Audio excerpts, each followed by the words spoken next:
Back to my channel Shanti A to Z. ఎలా ఉన్నారు మీరందరూ? నేను చాలా బాగున్నాను. మీరు కూడా బాగుండాలని మనస్ఫూర్తిగా కోరుకుంటున్నాను. నేను తాలికలు చేస్తున్నాను గోధుమ పిండితోని.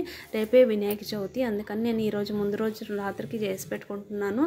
కొంచెం ఆరితే బాగుంటుంది అనేసి. మేము చిన్నగా ఉన్నప్పుడు మాత్రం వారం రోజుల ముందు నుంచి చేసుకునే వాళ్ళం అనమాట. ఎందుకంటే పిల్లలందరూ ఉండేవాళ్ళము, ఎక్కువ పాయసం చేసేవాళ్ళం అనమాట. అందుకనేసి ఎక్కువ వారం రోజుల ముందు నుంచి చేసుకునే వాళ్ళం. ఇప్పుడు ఏంటంటే ఎవరి ఇళ్ళలో వాళ్ళు చేసేసుకుంటున్నారు, ఎక్కువ మంది కూడా ఉండట్లేదు కాబట్టి ఒక్కరోజు ముందు చేసుకున్నా అయిపోతుంది. ఇంకా నేను మొత్తం ఇవన్నీ చేసేసుకొని కొంచెం గోధుమ పిండి చల్లేసి ప్యాన్ కింద ఆరబెట్టేసుకున్నాను. వినాయక చవితి పండుగ అంటే పిల్లలకి పెద్దలకి అందరికీ సంబరం అండి. ఇంకా చూడండి, తర్వాత నేను గరిక తీసుకొచ్చుకున్నాను అనమాట. గరిక కోసం అనేది వెళ్ళాను, కాకపోతే నాకు గరిక కొద్దిగానే దొరికింది. ఇంకా అందులోనే మిక్స్ చేసేసి గడ్డి కూడా తీసేసుకొచ్చుకున్నాను. అన్నీ ఇలా చక్కగా వేర్లతో సహా పీకేసుకొచ్చుకున్నాను అనమాట. అంతసేపు అక్కడ కూర్చొని పీకలేక మళ్ళీ ఇవన్నీ ఇంటికి వచ్చిన తర్వాత చక్కగా కట్ చేసుకొని ఇలా కట్టుకుంటున్నాను అనమాట. మొత్తము నేను ఎప్పుడు ప్రతిసారి ఫ్లవర్స్తో డెకరేట్ చేసేదాన్ని అనమాట. ఈసారి కొత్తగా ఏదైనా ట్రై చేద్దామని ఇలా గరిక తీసుకొచ్చుకున్నాను. ఇవన్నీ తీసుకొని ఇలా చక్కగా కట్టేసుకున్నాను అనమాట. కట్టేసుకుని తర్వాత నీట్గా సర్ది పెట్టుకొని కడిగి కూడా పెట్టుకున్నాను అనమాట. ఎందుకైనా మంచిది, ఏమన్నా పురుగు ఏదైనా ఉన్నా పోతుందని. తర్వాత థర్మాకోల్ని తీసుకొని ఇలా సర్కిల్ లాగా కట్ చేసుకున్నాను.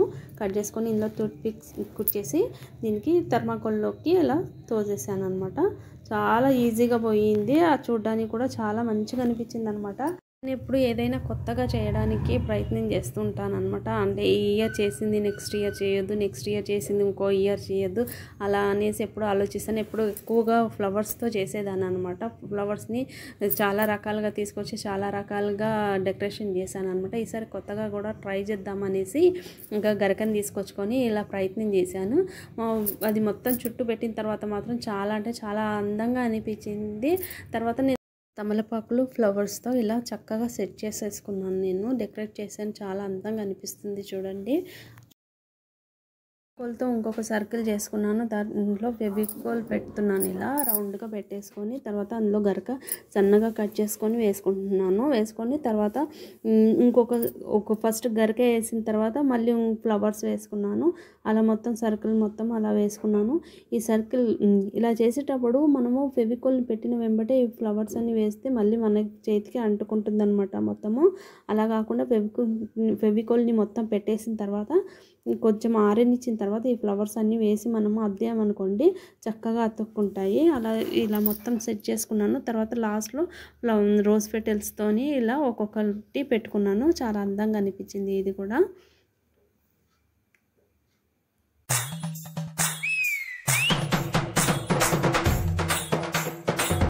ఫుల్ వర్షం పడడం వల్ల తాలికలు సరిగ్గా ఆరలేదు, అసలు పొడి పొడికి కూడా అవ్వలేదు. ఇంకా అలాగే పాయసం చేసేస్తున్నాను.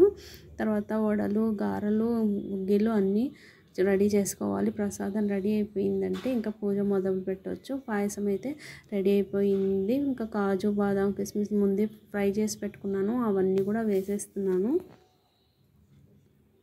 పిండితో ముగ్గు వేసేసుకొని పసుపు కుంకుమ వేసి చక్కగా దానిపైన ఇంకా మనం వినాయకుని కూర్చోపెట్టుకోవాలి. ఇప్పుడు నేను చేసుకున్నది తీసుకొచ్చి ఇక్కడ పెడుతున్నాను చూడండి. మా బాబు పెడుతున్నాడు, అంత అందంగా అనిపిస్తుంది. చక్రం కూడా చూడండి చాలా బాగా అనిపించింది. ఆరిన తర్వాత చాలా బాగుంది.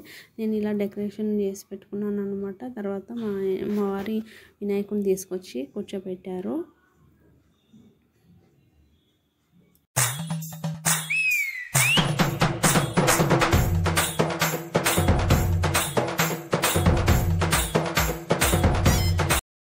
తర్వాత మా బాబు గంధము బొట్టు పెడుతున్నాడు వినాయకుడికి.